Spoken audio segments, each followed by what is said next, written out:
Disclaimer: the views, opinions, and insinuations made by the host or guests do not reflect those of the show, the management, and the network.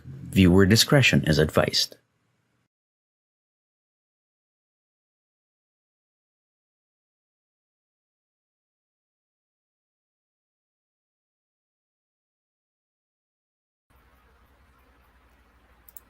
Broadcasting beyond borders, the message of the truest tribe of coaching entrepreneurs and independent service providers of the Philippines. This is Coach Joanna for Brushstrokes.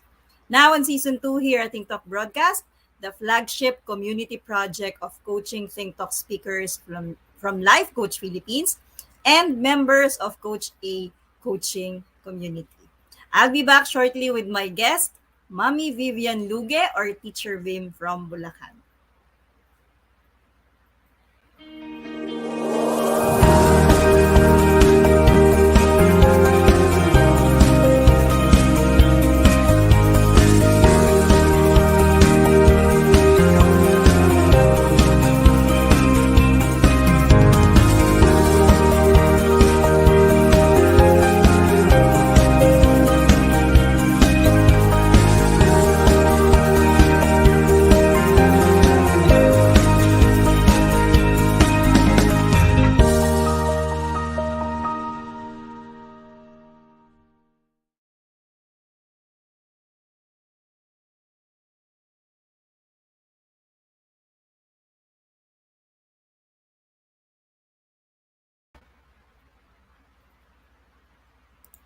Welcome to the live streaming of Brushstrokes, airing every Saturday at 4 p.m.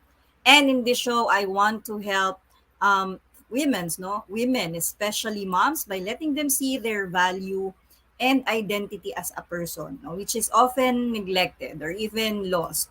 No, whenever there are major transitions happening in the season of their lives as a woman, as a wife, and as a mom. So, broadcasting beyond borders of Santa Cruz, Laguna, on the 13th day of August in the year 2022. I am life coach Joanna May Flores, a certified co-actively co-create life coach from Life Coach Philippines, a public speaker, a mental model collector, and a mom of 3 kids. I am also a licensed professional teacher turned social media manager, and I am passionate about makeover. So I'm also a makeup artist. And our mission here at Think Talk Broadcast is to get closer to our kindred and serve better our coaching tribe. We envision being the go-to network for content that connects the mind, heart, and soul through the platform of life coaching. And by serving in this digital space, the change I want to see is for my fellow moms, for them to thrive and be courageous as they face different situations and challenges in their lives. And that they may realize that help and support is always available. So before I would like to introduce my guest before we call her on screen. I met her when I started my profession as a teacher. Yung hindi pa ako full-time teacher no. She is one of those very jolly person that I know, kasama namin sa mga coffee sessions, every afternoon. She is Mommy Vivian Rado Lugue or si Teacher Vim kung tawagin namin, She's one of my co-teacher, in Claret School of Quezon City. She's been part of the academe, for 33 years and is now on her 27th year, as a music teacher in Claret School of Quezon City.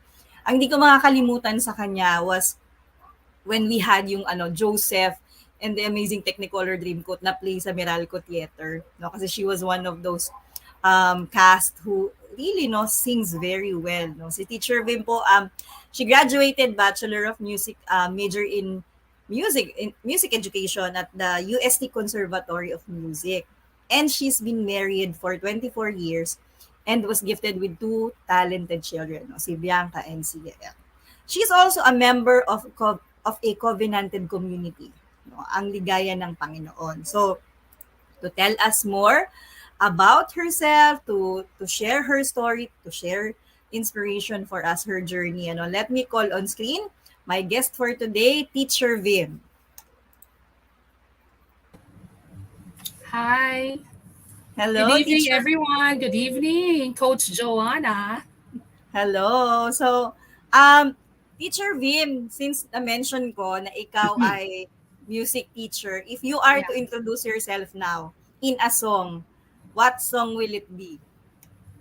Oh, so one of the things that one of my favorite songs actually that talks about music is yung song namin na mag-asawa. Parang naging theme song namin yan. So it goes like sweet music, we flow together like the songs that last forever. Yan. That's me. Like sweet music, we flow together. We're like music. Our lives are like, it's like music. Yeah. So, our lives are like music. So, bago tayo magpunta dun sa pagiging mommy, dito muna tayo on your love for music. Saan nag-umpisa yung your love for music for you to really pursue yung pagiging music teacher? Saan siya Oh. nag-umpisa? Nako, actually, siguro parang magmula ng pinanganak ako. Kasi I still Mhm. remember when I was still a kid.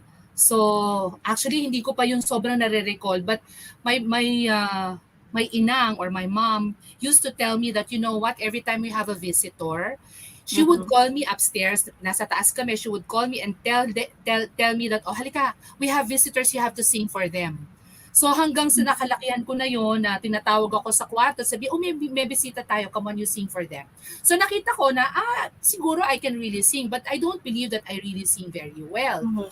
But I got inspired when my eldest sister, entered the UST Conservatory of Music. So I was really inspired because I watched her sa mga shows. At that time, very Mhm. sikat yung Metropolitan Theater and at CCP. And then she had a concert also in UST. We watched her. So na-inspire ako sa kanya.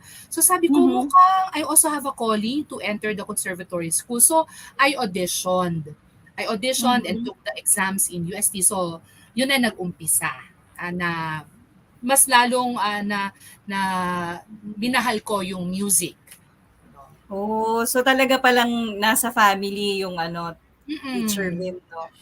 Kasi talagang yun ang vivid ng memory ko talaga yung sa Joseph natin, eh, sa Joseph, yung kumakanta Yes. kayo doon. Kaya talagang sabi ko, "Sino ba 'to si Teacher Vim?" Talagang nakakaano 'no, kasi nga yung love for music, ang ganda nung ano, nung foundation na bata ka palang pinapakanta ka 'no, talagang pero Oo. hindi you just love what you're doing 'no? Yes, Talagang I love what love I what doing. Pero I actually had parang stage, ano ba to?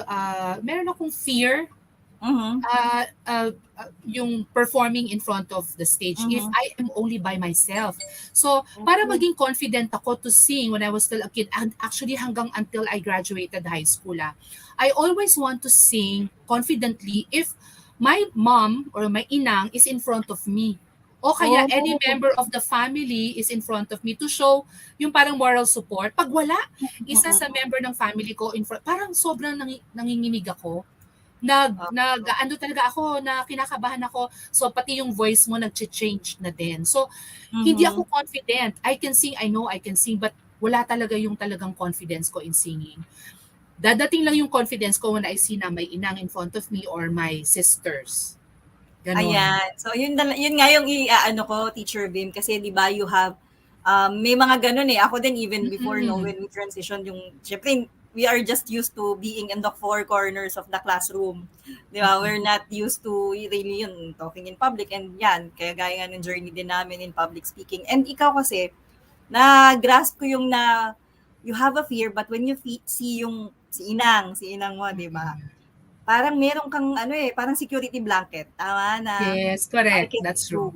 I can Mm-mm. do this, because there is someone that I feel safe with na nakikita ko, 'no? So, Yes. parang kaya mong gawin kasi merong tao na alam mo that really trust you, alam na kaya Mm-mm. mong gawin, 'no? And that's Mm-mm. what we are also doing, 'no? Kasi for this season, our topic is really about safety. So, gusto ko siyang i-ano sa'yo, Teacher Vin.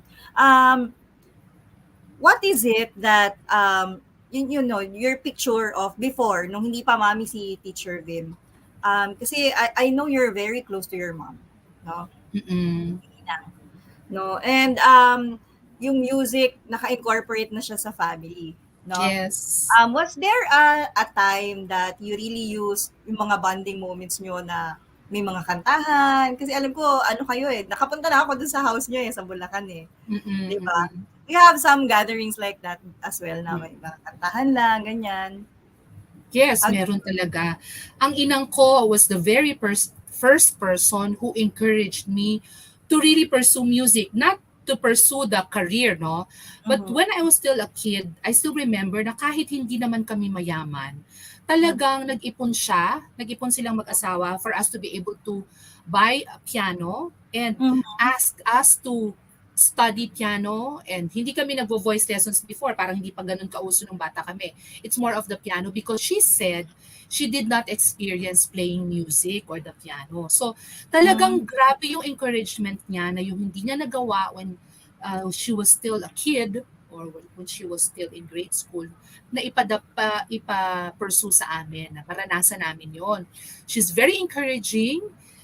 She would tell you that you can do it. Very encouraging talaga siya. We have gatherings at home na talagang sometimes sabihin, oh, tugtog ka, bilis, tugtog ka ng piano, o kaya kakanta ka rin. O pag hindi ako tutugtog, kakanta ako. Pag meron ka pag New Year, alam mo yung pag-strike ng 12 o'clock, oh, come on, tugtugin mo na yan. Tan, tan, tan, tan, tan, tan, patutugtog na niya or magkakantahan na kami. Kaya talagang pwede kong sabihin that music is really part of our family. Mhm. Parang we're actually known in our province na ito yung ano to, pamilya to ng ganyan. Alam mo na, pamilya to Mhm. ng mga singers, so pamilya to ng mga musicians. Even if two members lang in the family took up sa Lessons. conservatory, Yeah.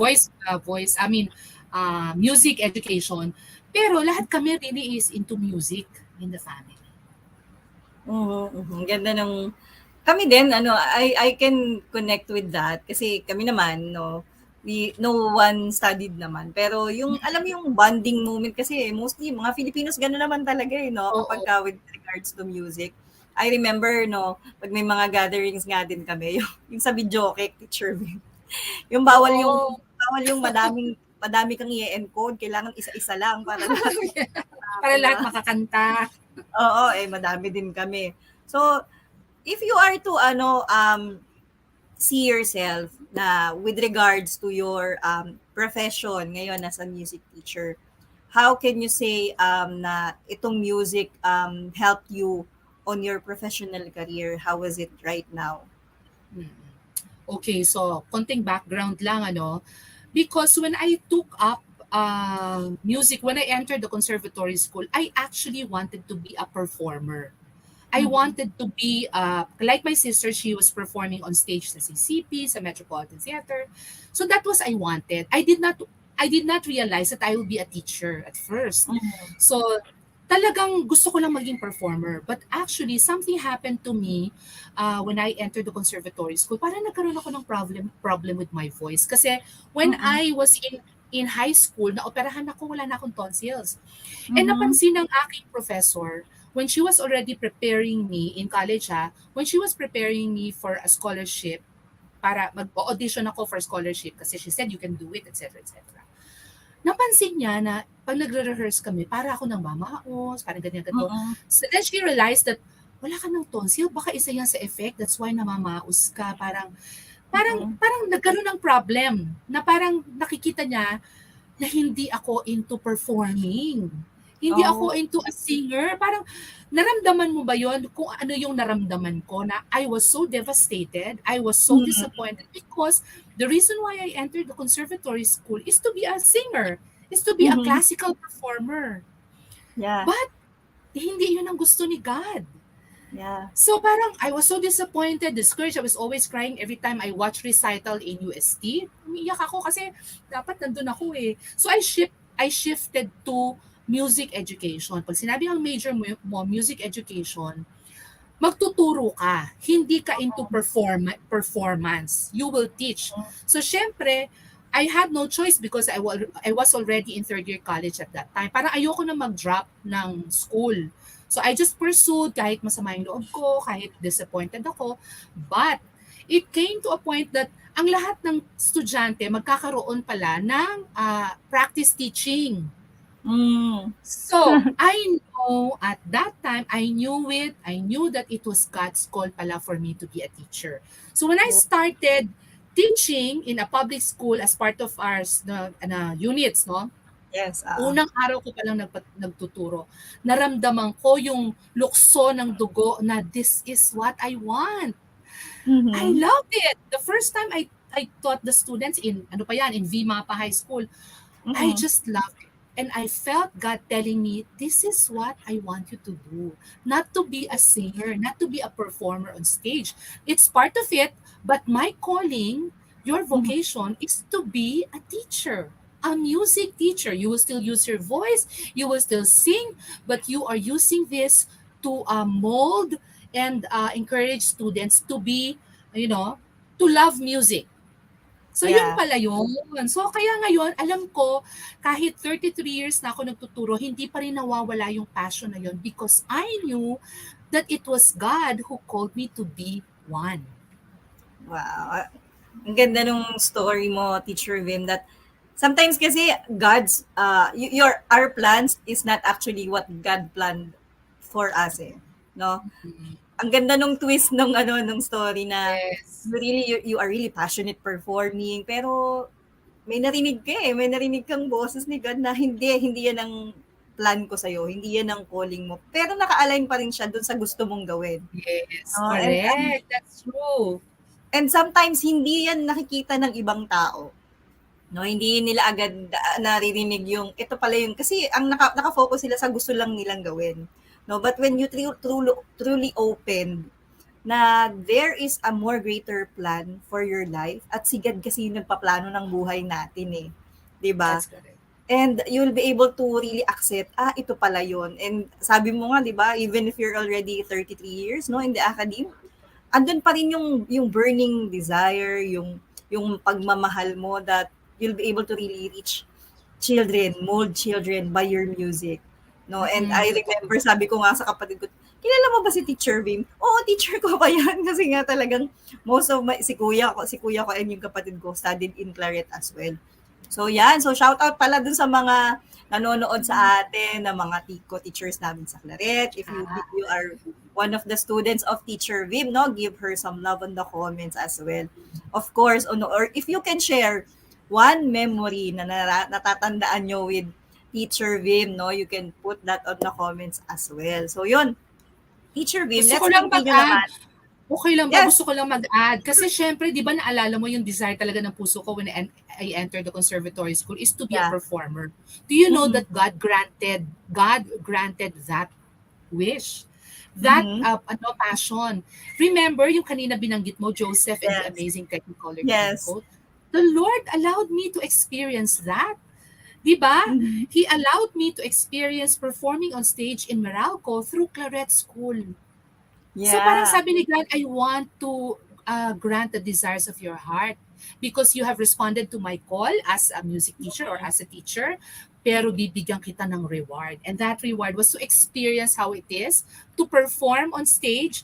And I just want to thank Claret for that because nabigyan ako ng ganung opportunity. Parang sabi ko nga, kompleto na yung ano ko na yon, yung bucket list ko as a performer because it already happened. Yeah.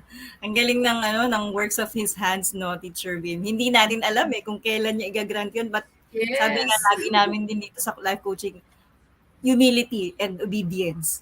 Yun talaga yun din tinuro sa amin ni Master na just obey. No? Of course, alam naman ni God yung desires ng heart natin eh. And you know, di ba, sabi mo nga, hindi mo naman pero God gave it to you in that situation and appreciate ko talaga yun. Kasi nga, parang si Joyra pala nga yung anak ko nun eh. Yes. Ganun din yung nangyari sa akin, Teacher Vim, actually. Kasi during that time, di ba, ano ko lang din. Kasi kung ikaw sa singing, ako naman di ba sa makeup. Oh During yes, that time, oo. yung mga nagpe-perform doon, di ba, we were the ones doing the makeup for the kids that are joining you on that play. Mga makeup artists. yung kailangan kitang-kita. So parang na-connect ko lang siya dun sa eto din pala. Kaya pala din, no? Yun pala din yung ano ni God. So puntahan naman natin, Teacher Vim, yung pagiging wife mo, Mm-mm. no?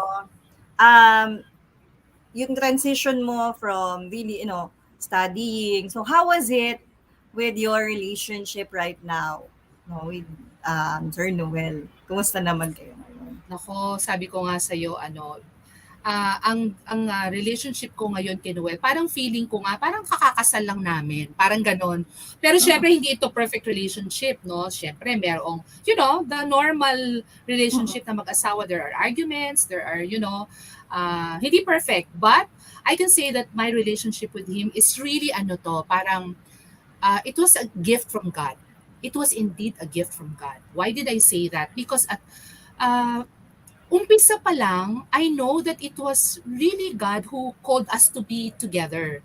Bakit? Mhm. When I was praying for my state of life, when I was still single, I prayed for my state of life. No? Sabi ko Mhm. ganun, Lord, what do you really want me to do as your servant? Do you want me to get married, or do you want me to be just a single, or parang single blessedness ba ako? So, I prayed for it. I really sought the Lord. I prayed for it. And then, siguro mga 2 taong kong pinagdasal yon, May. Alam mo ba, when I decided that, okay, my final Uh-uh. decision will be in 1994 of, it was November 1 of 1994. It was during my birthday. I had a personal retreat. Your birthday, Sabi yeah. ko, Lord, eto na. Ano na ang final verdict mo? Ano ang gusto mo for me? And you know what? It was really God who spoke. Bakit? I have this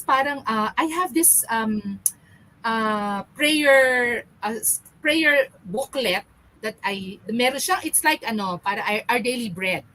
Exactly on Mhm. October 31. October 31. So ang message sa akin doon, I want you to serve my people. I want you to serve me by serving my people in our community.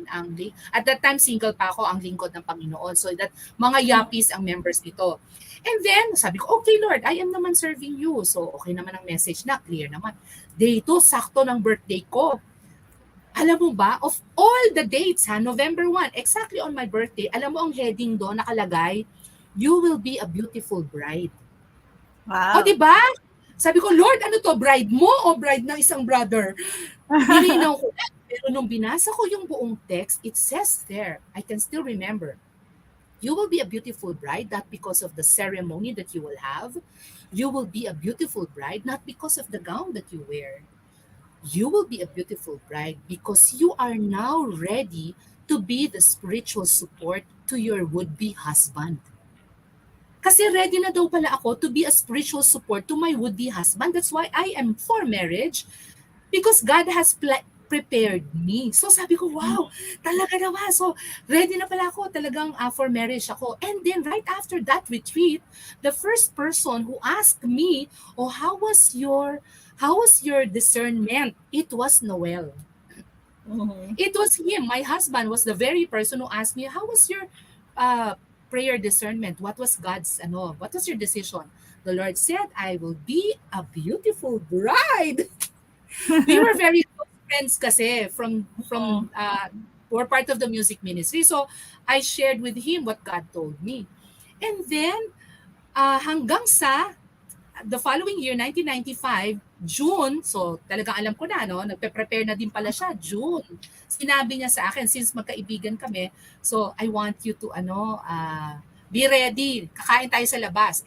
Kala ko kain lang ng friends. Yung pala, sasabihin niya sa akin that he is formally courting me na pala. So, we're friends until that time, until today. We are really, really very close friends, and I can say that this marriage is really God sent, God's gift, because both of us is listen. Both of us listen to God. Yon. Yan. So may question dito si Coach Tin, Teacher Vim. I know that yun sabi mo, experience mo, parang kahapon lang nangyari and you're still very, very, no, yung relationship, no. But if you could change something better with your relationship, what would have been better? If you can change something. Some relationship with Noel. Mm. Okay. Yes. Ah, if I could change something, what would have been better? Parang wala eh. Parang parang since I know that it was God who called us to be together, and we always put Christ as a center of our relationship in our home. So parang wala. I would still respond to God, saying yes to God na okay, I will be married. Ang state of life ko is for marriage, and Noel courts me. Siya pa rin yung sasagutin ko. Why? Because I can see that he's really a man of God. He serves the Lord. He serves his people, and very very hands-on father to my children. So wala siguro. I will Yeah. still obey the Lord to choose Noel. Okay. So, bigyan mo na lang kami ng picture, Teacher Vim. 5 years from now, syempre malalaki na yung mga bata, graduate na sila. How does it look like with the two of you? Anong itsura nung life nyo ni Sir Noel 5 years Oh, from now? exciting yan. Alam mo, excited ako kasi for the past months, we're already talking about our retirement. Mhm. So, nai-imagine ko na that both of us are retired already in well, siya, ewan ko lang, parang basta sabi ko sa kanya, gusto ko by that time, naka-retire na kami, nasa Bulacan na kami, at nandun na kami sa aming sariling bahay, at nagpaplantitan na lang ako, at still serving, of course, still serving our community, serving the Lord. Pero ayun, para nakikita ko happy kami sa Bulacan na nagkakape doon sa terasa, at nagluluto, nag-aayos ng halaman, etc. Yon. Nakikita ko na ganun yung exciting na buhay namin after 5 years. Yeah. I'm sure there are a lot of couples and moms that are listening, Teacher Vim. If there is one great lesson that you have learned, no, for you to have that yung ganyang relationship, what would you tell them? No, for them to really hindi naman sa may experience din nila, no, that kind of relationship that you have. Okay. So number one talaga na pinag-usapan namin ni Noel para mag-work talaga ng maayos ang relationship ng mag-asawa is communication. That is so important. Communication is one of the main element ng isang successful, well, hindi ko pwedeng sabihin na successful, but at least, relationship na maayos. Communication, you have to be open with one another. If there are things na nakasama ng loob sa'yo, na hindi alam ng asawa mo na nagawa pala sa'yo, I have to be open and tell him, you know what, na-offend ako kanina when you said this. Or na-offend ako kanina kasi pagdating mo sa bahay, ang nakita mo agad yung hindi nakaayos na table. Hindi mo muna kami kinamusta. How are you today? Parang, I have to verbalize what I feel. Or else, ang iisipin ng asawa mo, okay ka lang. You have to verbalize, but you have to say it in a very nice way. Hindi ka makikipag-away kasi when you communicate, you are actually magkakampi. Because you want the relationship to grow. Hindi kayo magkaaway. That's number one. Communication. Number two, you should have a regular one-on-one with your husband, with your spouse. Ano ibig sabihin nun? Halimbawa, kami ni Noel, we have to have a regular, of course, iba pa yung date. Iba pa yung date. So when you say you have to have a regular one-on-one with your spouse, you discuss about some issues na meron sa bahay na hindi mo pwedeng i-discuss ng basta lang na nandiyan lang yung mga anak mo, nandito. You have to sit down and talk about it to resolve issues. You also have to have one-on-one to talk about ano ba yung naka-offend sa akin, ano ba yung naka-offend sa'yo, para hindi mo na ulitin. No? Ano ba yung things na nakita nyo na ginawa ng anak ninyo, na kailangan nyo pag-usapan? Ano yung gagawin natin kapag nakita natin na ginawa ito ng isa nating anak? What's the discipline that you have to give? So we discuss that through our couple dialogue. We call it couple dialogue. So yun, napaka-importante communication and regular couple dialogue. So at least twice a month. If you can do it weekly, why not? Pero with the kind of schedules that we have, as moms. So doon ka na lang sa mas realistic, you do it like twice a month. Kung talagang di kaya, twice a month. Yeah, I think ay nadinig ko sa inyo yan yung mga Mado time, Madode. yeah, Madode. Madode. Yeah, sa inyo kayo Mother-daughter day. Fadode is Father, father-daughter daughter, day. yan. Yeah. Oo, sa inyo kaya narinig. So, we will Hmm. just be having a break, Teacher Vim. But before that, no, I'll be leaving you with a question that is, dun naman sa pagiging mom. No? How was the transition? So, kasi you were able to tell us naman yung sa inyo ni Sir Noel. Yung susunod naman, paano naman yung journey mo nung nag-transition ka naman sa pagiging nanay? And alam ko, nagtuturo ka na nun eh during that time. So, you will be answering that after the break, no? The short break, just take your hydration, no? Inom tayo ng tubig, and we will be back shortly. Okay.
As a business owner, are you overwhelmed by the need to post beautiful, engaging content every single day?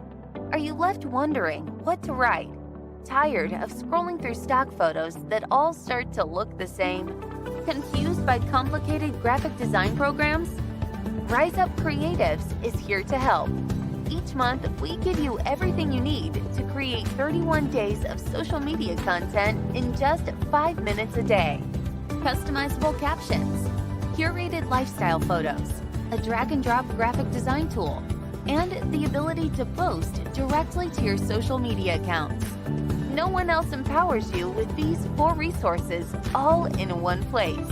Each month, we help you plan your social media calendar by providing you with 31 image themes and customizable captions so you can quickly and easily create engaging content and grow your following. Simply select the image that works best for your feed or story. Then, copy the caption and customize it to fit your audience. 5 minutes a day. It's that quick. Plus, you'll absolutely love our drag and drop graphic design tool.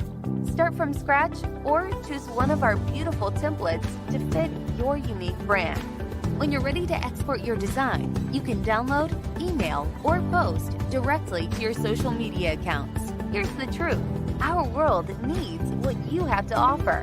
Don't let technology or procrastination hold you back. Rise Up Creatives is more than an online resource. We're a community helping you overcome your biggest barriers to reach your greatest goals. We're here to help you rise up and be creative.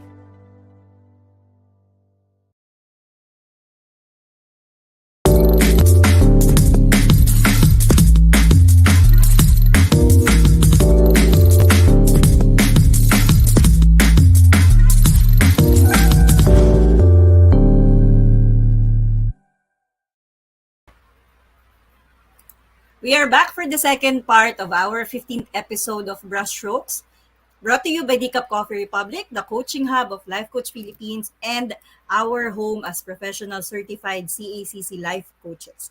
So you can meet our coaching tribe at Decaf Coffee Republic, located at Pioneer Center Compound, along Pioneer Road, corner Brixton and United Streets, Capitolio, Pasig City. You may come for dine-in or visit for coaching services from 10 a.m. to 10 p.m., Saturday to Thursday. And you may also join the community night event happening daily from 7:30 p.m. onward. So today, no, this Saturday, we have open mic with Coach Orville. That's Fab Saturday, where you can express, no, if you want to sing, if you want to share your poetry, yung mga ginawa nyo, you can join our open mic, no, this evening. And for Sundays, no, we have Comfy Sundays, Sundays for Life with Coach Sean, Nurturing Monday, Walk Along with Coach Tin, For Tuesday, we have Group Tuesday. It's all about habits with Master Coach Jasmine. For Purpose Wednesday, no, a way in a day with Coach Rizel. If you're searching kung ano ba talaga yung purpose mo sa buhay, no, you can join that with Coach Rizel. And on Thursdays, no, Strengthening Thursday, it's Coaching for the Soul with Master Coach A. And our coaching hub is also an event place and the venue of choice for face-to-face classes, training, no, and private function. So please connect with Coach Rizel at 0917-586-1661 for inquiry and reservation. Also, no, if you are one person who desires, no, to experience transformation, no, in areas of health, wealth, and relationships, then I invite you to join us inside the Be Learning Society as one of the mental model collectors, where you will get a full access pass to the monthly mental model masterclass of Master Coach A. That is exclusive for Be Learning Society members only. For this month, no, our masterclass is on thought automation mental model. So I'm very excited to join this class. No, save the date. That would be on August 22, Monday at 7:30 p.m.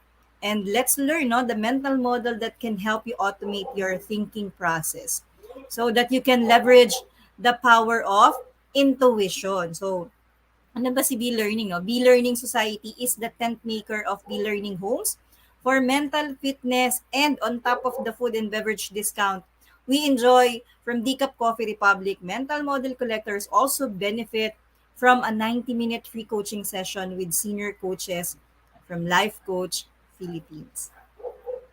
And ThinkTalk Broadcast is powered by Rise Up Creatives Worldwide, the social commerce turnkey solution provider that helps entrepreneurs and business owners to leverage the power of content marketing to provide value, improve engagement, and increase revenue with the investment of just 5 minutes every single day. So if you need someone that would really help you, no, ano ba ipopost ko every day, no, join us in Rise Up Creatives, no, visit www.riseupcreatives.com to learn the benefits of lifetime members like me and discover how you can rise up and be creative in growing your business.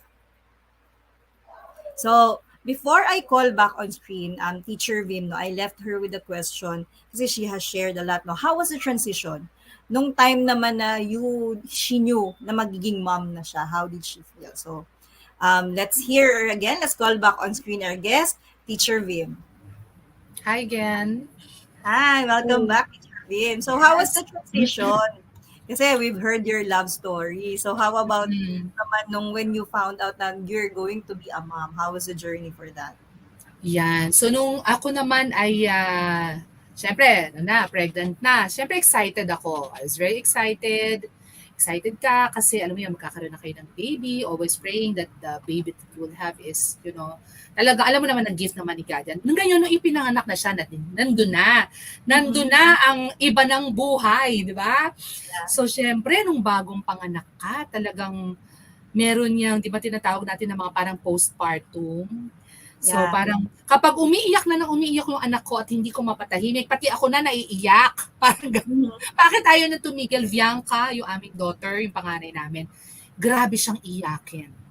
Sobrang iyakin talaga yan, lalo na sa madaling araw. That's why, natutulog talaga yan sa dibdib ko, magdamag. The following day, papasok ka pa sa trabaho. Alam mo yung magdamag yan na nakadapa lang siya sa aking dibdib. Tapos tinatapik-tapik mo lang siya ganyan para siya talaga totally makatulog kasi talagang iyakin siya. So, but one thing na talaga nakita kong support, bakit ako nakalagpas doon sa difficulty niya was because my husband was so hands-on. Talagang may shifts kami sa gabi. Okay, MWF, ako yan. TTH, siya yan. Parang ganon. Saturday, Sunday, kahit ako na. Basta kasi wala naman akong work. Kaya ako yun nalagpasan, yung hirap pala ng isang maging ina, lalo na nung baby pa, was because napaka-supportive naman ng asawa mo na hands-on din. Talagang nagtulong kami. Kaya talagang hindi ako ganun totally pa. Di ba pag may postpartum na tinatawag, parang awang-awa ka sa sarili mo. Yeah. Tapos number 2, talagang inano niya ako, sabi niya gano'n, "O sige, halika lumabas muna tayo para magpagupit ka, mag-ayos ka." Yung parang magkaroon nila ng parang confidence kasi alam niya na merong postpartum na tinatawag sa ano. Kaso pag lumabas kami para magpagupit o pumasyal, sasabihin ko agad, "Uwi na tayo kasi ayokong iwan yung baby." Oo, parang gano'n. So, hindi ka naman mapakali pag lumabas, parang gano'n. So, yun yung mga nakita kong transition at saka yung adjustments na parang you don't like to go out, pero alam mo that you need to go out. Parang yung pinag sa gabi, pero kailangan gawin kasi yan talaga yung bilang isang ina, part yung mapuyat ka. Yeah. Nakaka-relate ako dyan kasi sa amin din si Robert naman yung matyagang magpatulog sa gabi. No, kasi talagang we need support eh. Especially kapag bago panganak tayo, no, when we transition on being a mom. No, Yes. during that time, Teacher Vim na sinabi, lumalabas kayo. Sino naiiwan sa kanila? Sino nagiging nila, caregiver nila pagka tinitreat ka ni Sir Noel pag lumalabas kayo? At that time, meron kaming ate, may helper kami na talagang siyang nag-aalaga sa anak namin lalo kung nasa trabaho kami. So, yeah, so we've all been there, the Yaya Chronicles. Yes, Yaya Chronicles, di ba alam mo yan? Pinagdaanan natin. True. How was the pregnancy naman nung dumating naman yung second? Is it the same or meron bang changes? Halos pareho yung pregnancy. Matakaw ako pareho. Kaya sumobrang lobo ko. So, hindi ko naranasan yung magdual. Wala. Hindi ako nahirapan talaga sa pregnancy. Walang problema. Ang ano lang nito, at saka pinanganak ko sila pareho ng lamas. Yung talagang may coach, yung yung nandyan yung husband ko na coaching me during the delivery of the baby. So, kapag may coach, you know what to do kasi umattend kami ng parang training, lamas classes. No? So, parang alam mo i-handle yung sarili mo bilang isang buntis. Alam mo ang nangyayari sa'yo sa ganitong buwan. Alam mo na ito yung mararanasan mo pag malapit ka ng mga anak. So, okay ako doon. Yung sa second baby ko, nung lumabas na siya, ay napakaginhawa naman. Kasi walang ginawa kundi matulog sa madaling araw. Kung ano yung iyakin ng isa, ng baby, itong pangalawa, ay ginigising ko naman para mag-milk. Anak, kumising ka na, magdede muna. Tulog lang siya ng tulog. So yun yung difference ng dalawa. Kaya sa parang feeling ko kasi ready na ako for second, kaya ko nang gagawin ko, alam ko na. Pero hindi pala ganun kasi magkaiba pala. Hindi pala lahat ng anak ay pareho ng pag-baby sila. So yun. Yeah, so ang ganda ng senior mo. Actually, hindi naman talaga din eh. Each pregnancy is unique talaga eh. No? May different talaga yung journey natin dyan. So, fast forward, Teacher Vim, na ngayon na malalaki na sila, no? How are you now? How are you now with them as a mother? Kumusta yung relationship nyo? Kumusta yung mga banding nyo? Nakakatuwa kasi the reason siguro why we're really bonded as mother-daughter, mother-son, or father-daughter, father and son, because malaking naging tulong that when they were still kids, where they were still small, we had this what we call, yung nabanggit natin kanina na Pado Day or Father-Daughter Day, because we don't want to call it one-on-one with our children. Napaka-tabu, di ba, sa mga bata. So, ilagyan ng pangalan ng asawa ko yan. Sasabihin niya sa mga anak ko, we are going to have Mado Day this week. Yay! Alam na nila yon. In-explain niya, Mado Day means Mother and Daughter Day. At saka, Faso Day. So, it's a weekend ng sweldo. Kailangan sweldo time kasi baka manghingi ng something. So, kailangan handa ka doon. So, hindi naman siya expensive na mother-daughter time or father-daughter time. Basta something lang na magkakaroon kayo ng time together. So, it's a time together that what do we talk about? We just, first, kailangan hindi mo na nag-uusap about things, no? Nagbaband lang kami. Kunyari, si Bianca really loves to read book. Kaming dalawa, nandun kami sa National Bookstore. We will just read and read for an hour. Tapos sasabihin niya, Mami, can I bring the books outside? No, you cannot. You just read everything that you want to read. And then, kaya siguro napakabilis magbasa. So we have that. And then after the time together, ito na yung during mealtime, we talk about values na hindi nila alam. So mag-uusap kami mag-asawa na, itong buwan na to, let's talk about respect. Na hindi nila alam that we are already discussing about respect. Pero ang alam nila, madodey lang yon. So fun lang. Si Noel naman at saka yung anak ko, they would play first yung kunyari yung time zone, and then after time zone, yan, valuing na hindi nila alam habang kumakain, meron na pinag-uusapan about respect na hindi halata that you talk about them. So dahil regular kami hanggang sa lumaki sila, we have Madode, Fasode. So nagkaroon kami ng openness, no? Open. Pero syempre ngayon, mga binata at dalaga na, hindi mo naman i-expect that everything they will tell you everything. Kasi iba na yung adults. Nung bata yan, everything siguro. But ngayon, we give them space. Binibigyan namin sila ng privacy nila. So, so kaya we are very bonded. We have regular time pag Friday o movie night. Yan. Kaya nag-iintay sila ng movie night pagka Friday. We eat and we just watch together. Meron kaming family time, meron kaming father and son time lang, parang gano'n. Yeah. So actually, yun din talaga yung natatandaan ko when we are sharing, no, nung nasa Claret pa tayo, Teacher Vim, is kailangan talaga you give some specific time, no? Naalala ko yung previous episode nung tinanong ko si Master Coach, how do you spell love? Sabi niya, time. Time is very important. Pero hindi siya basta time eh. It's really the quality time or the authentic, undivided time that you give to your kids, to your husband. Yun yung importante. And na-appreciate ko yung sa inyo, Teacher Vim, that parang may theme, may theme pala, no, na ano yun, nakaplan ba siya? Nakaplan siya? Yes. So, dahil nga, alam nila na simple lang dapat ang aming Madode and Fadode. But we see to it na kahit pa paano mapapakain namin sila kunyari sa Jollibee, ng ganito o ganito lang ha. Tapos, kung meron silang gustong bilhin, lalo na nung bata pa sila, you can buy anything that you want. Only 2 numbers plus before the dot. The price should be 2 numbers before the dot. Ibig sabihin, wala pang 100 pesos. Yeah. So, parang reward nila ngayon. So, yung mga ganon. So, simple, pero we see to it na yung parang 15 and 30, parang ganon. Nakaschedule talaga yon. So, for example, nung 15 of the month, Madode, pagdating ng 30, ano naman yon? Masode, Mother and Sunday naman. Alternate naman. Alternate kami. Tapos meron din kami tinatawag na date. Kaming dalawa naman yon.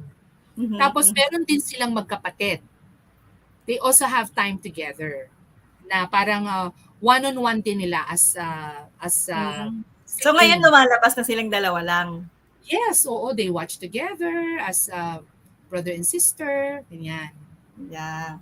So ang ganda nung setup, no. For those who are listening, no, if you have kung kayo may mga ganito din kayong ginagawa, how are you doing it as well, no? You can share that as well on the comment para din namang mabasa or makita ng mga manonood sa replay, no. This is very helpful. Lalo na tayo ngayon, generation natin, we are raising different kinds of children and they will be the ones taking over us no? So we have to make sure na okay sila, no?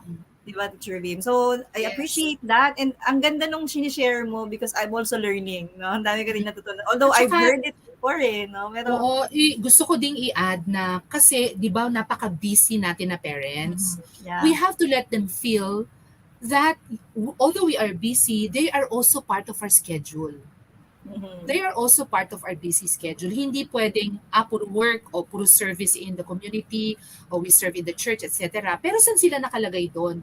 They have to see, ako every ganitong day, I have Madode with my mom.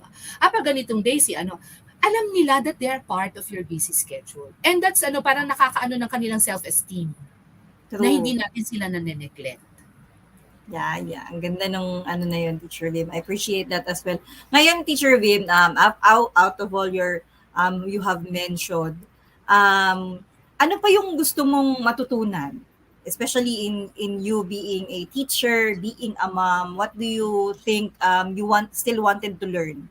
No, kasi tayo naman, teacher tayo, continuous learning Ano pa yung gusto mong matutunan, Teacher Vim? Ako siguro bilang teacher, gusto ko pa rin matutunan na hindi pwedeng kung ano yung alam ko before in the music industry or yung music education, yun na all throughout. So I have to study further. So kaya open ako doon to learn about technology, talagang kahit na parang nag-nosebleed na ako sa technology, lalo ngayon online classes, di ba? I have to learn. I have to be open and I have to be humble to ask from the youths or yung mga kabataan na like you, di ba? So, yung mga na mas nakakabata sa akin na alam ko na mas may alam, then I have to be humble enough to ask. So, learn about, my career as a music teacher and learn about technologies that I don't know. With regards to me as a mom, I have to also learn how to accept that yung being adults nila is so much different from being kids lang. Kasi sometimes magugulat ka na, ay, bakit ganun? Bakit ganyan? Bakit parang biglang, dati pa na-schedule kami, okay na. Ngayon, biglang may lakad siya. So, I've learned from them that, Mom, you have to tell us first because we also have friends. We also have service. Hindi pwedeng, sa ganitong date, meron tayong lakad. So, this time, parang I want to always, parang say na, respect kasi yun, no? I should always ask them, are you, ano ba? Meron ba kayong lakad ng ganito? Yun. So, kailangan ma-accept ko yun na adults na sila, na hindi all the time nasa tabi ko sila. Parang ganun. Yeah. Kasi talaga nagbabago din yung yung mga generation eh. And pero hindi ibig sabihin na kakalimutan din natin yung kanila. And then that's really, yung respect, we have to consult them. Hindi kagaya na when you set schedule, ito na yung susundin eh. Ngayon, may nag-grow yung circle nila eh, no? Hindi lang siya family and sabi mo nga may mga friends na din sila. So, bilang music teacher or with your love, di ba? Love is incorporated with music. How can you describe or you can relate love and safety with regards to music? Love and safety with regards to music. Siguro, how do I answer that? When I say music kasi is a gift, no? It's really a gift. Parang hindi natin pwede sabihin na everybody has the gift of music or gift in music. Yeah. Ang isa sa mga things that I know that I can give back glory to God is to sing for Him, sing praises to the Lord. And number 2, naalala ko lang na nung college kasi ako, uso sa amin dun sa conservatory school yung raraket. Kakanta ka, tas may sweldo ka. Kumanta ka sa misa, sa ganito, kumanta ka sa wedding reception, meron kang pera. So, I believe that to express this love for God and returning the favor to the Lord, I will sing not only for money, but but to serve. That's an expression of my love that I will sing in your wedding, ganito, o for free. I will sing a song for the community to relay this love and message of God. So parang gano'n ang sa akin. Pwede kong i-describe yung safety na sinasabi mo kanina ng love in music is to sing because this is a gift from God. I want to use this to give and show my love for the Lord by singing. Being part of kami, katulad namin, yung family namin, we sing for yung music ministry, ganyan. So, Yeah, actually kami din ni Robert, we're part of the music ministry. Yung safety, Teacher Vim, was there a moment that, kasi nga, since you love music, how can you relate that? For example, may mga moments na you're feeling not feeling okay and then you sing. Can you relate that on making sure that your kids are safe? Parang ganun eh. As I remember, do you sing for them? Kasi that's how, what is, yung picture kasi ng safety eh. Ano yung picture ng safety sa iyo, Teacher Vim? Okay, so siguro yung isa dyan is every time na inaantok sila at umiiyak, so at first I hum nung baby sila, no? So parang safety for my children, I hum and sing for them. Nandito si mommy, hinihele kita. I sing songs talaga na pagpapatulog sa kanila. Naging part na ng sistema ko yun. So parang sa akin, that music, singing for them is a safety arms. No, nasa arms ko sila singing music na nasa safe ka sa akin and naka-partner doon yung singing, lullabies for them. Yan. So, meron akong question sa iyo, Teacher Vim, with regards to what do you want to what are the top 3 lessons naman for your kids? No, if you are to give them or to share with them top 3 lessons in life that you wanted them to learn and to make sure na pag sinabi na, okay, now that you have these 3 lessons, I know that you can go on with your life. No? Mm. Na kaya nyo na. What are these top 3 lessons that you can give to your children? Mm. Siguro, ano lang to, no? Kasi marami, di ba? So sige, top 3 muna. Siyempre, yung number 1 ko. Ah, ang lagi kong sinasabi sa kanila, number 1 is, you have to put God first in your life. Parang hindi na, maaari ka magkamali, oo, but you know that you will be guided. So number 1 yan. You have to put God in everything that you do.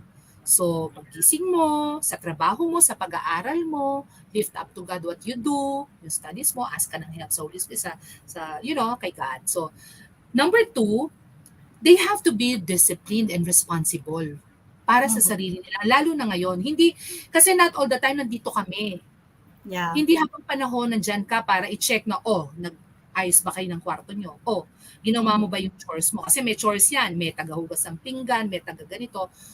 Bakit ka namin tinuturuan na maghugas ng pinggan at mag-aayos ng sarili ninyong mga kwarto o do these chores? It's not because of us, but it's because of you. Dadating ang araw, kayo na lang yung mamumuhay sa sarili nyo. So, you have to be responsible as a person in terms of the practical things. Yung practical things pa lang, yung pa lang doon sa matutunan mong discipline ka sa bahay. Kasi pag disiplinado ka dyan, disiplinado ka na din sa trabaho. So parang ganon. So being disciplined talaga in all aspects. Okay? Yeah. And number three is to always, syempre yung love for family, yan. Yeah. Kasi, so love for family, di ba? Hindi yan dapat mawala. Kasi susunod dyan that you will also have love and respect for other people.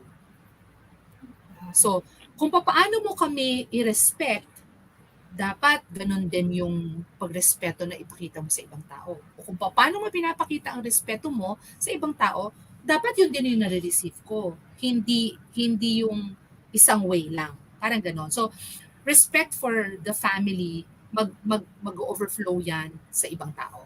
Manifest. Siguro yun lang. Madami actually, siguro. Marami, pero yun sa top of mind lang muna yung Yeah, so appreciate that from you, Teacher Vim. No? There are a lot of things that we really wanted us to give sa children natin. Kasi we wanted to leave them na okay sila. No, kapag tayo naman our time on earth is over kasi we know naman that our life is not temporary, but we have to make sure na pag iniwanan natin sila, okay sila and kaya nila. No, they can not just survive it, thrive in life talaga, no? It's during those years na we were there, foundation years, yung relationship na na-build natin. Kasi nga sabi nyo kanina, yung nagre-reflect yun no? How you taught them on respect, that's what will overflow as well. Ganun din yung i-share nila sa ibang tao. Kung ano yung natutunan nila, yun din yun. And I was just supposed, ang tatanong ko sana sa Teacher Vim is, what legacy do you want to leave your children? No? Aside from the top 3, anong legacy ang sa tingin mo may iwan mo sa kanila na sinabi nila, ito galing to kay mommy? Actually, talaga ang pwede ko lang talagang maging legacy talaga sa kanila. Yun talaga yun eh. Yun pa rin yung lalabas sa akin is really to have a personal and deep relationship with God. Kasi everything follows eh. If you have a very good relationship with the Lord, hindi ka matatakot kang gumawa ng kasalanan, 'di ba? If you have a deep relationship with the Lord, you will really strive hard to have a good life, to study hard, to not for yourself lang, but for but to give glory to God. Kasi yan gift sa iyo ng Panginoon kung bakit ka nakapag-aral. Gift sa iyo ng Panginoon kung bakit ka may trabaho, 'di ba? So ako yun lang. Sa akin kasi everything follows. You just have to have a deep and personal relationship with the Lord and everything follows. Yes. So, before we end, I'll be leaving you with this last question, Teacher Vim. No, since you have mentioned love for family, you make sure that they are safe. If you are to spell in just maybe a phrase or a sentence, how do you spell love and safety in your family?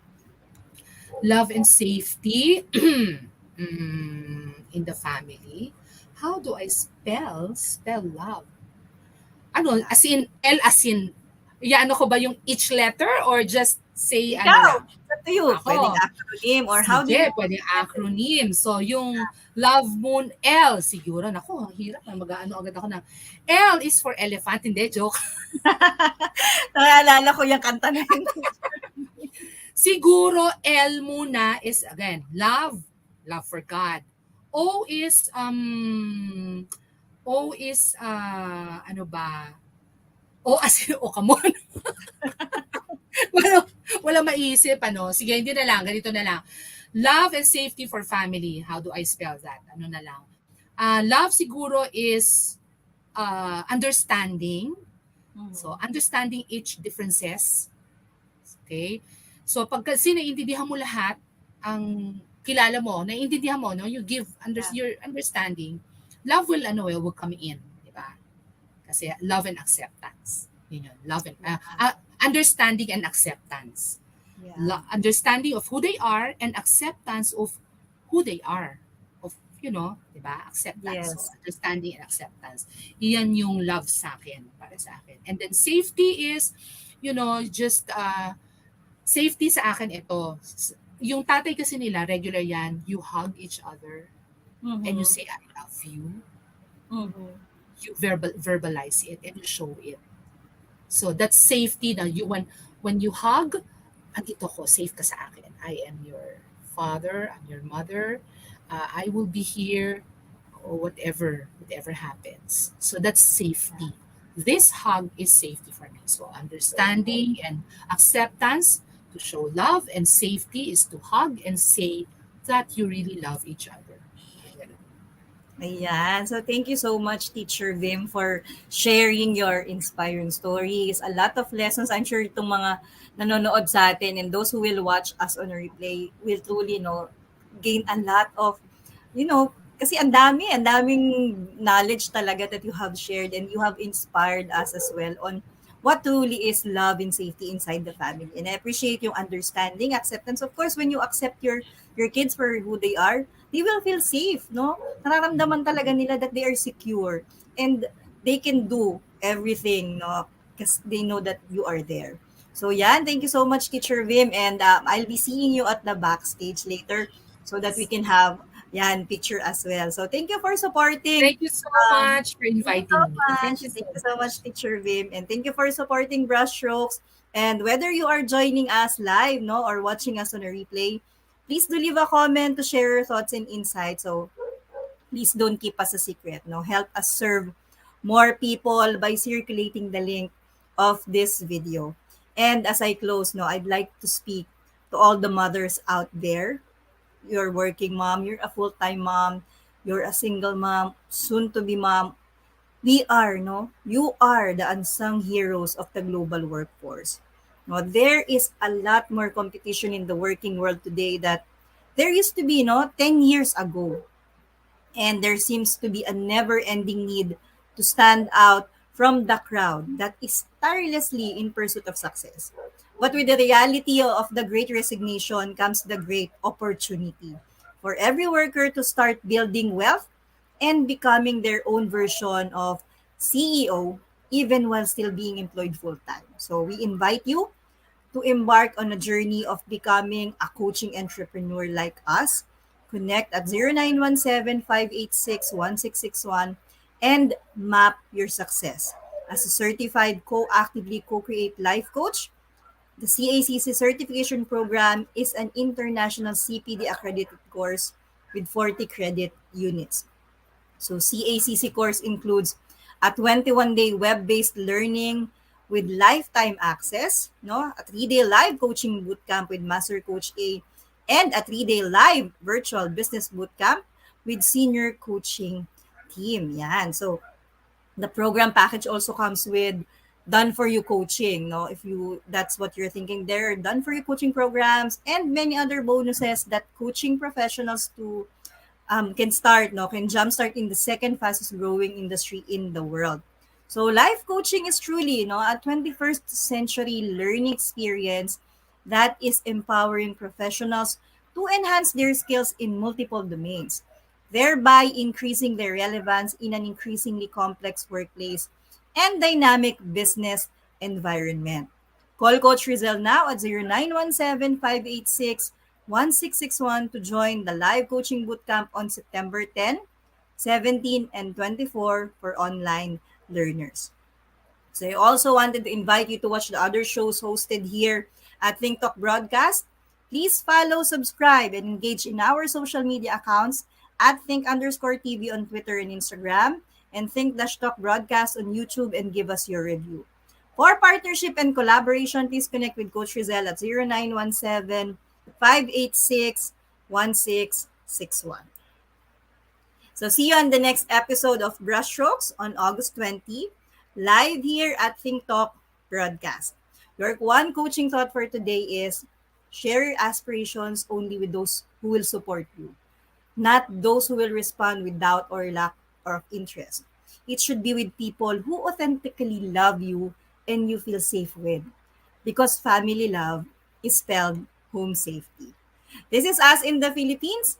Coaches like us think and talk like this. This is Coach Joanna, broadcasting beyond borders to advance life coaching worldwide. Love, bam, boom. Love, bam, boom. Love, bam, boom. Bye, everyone.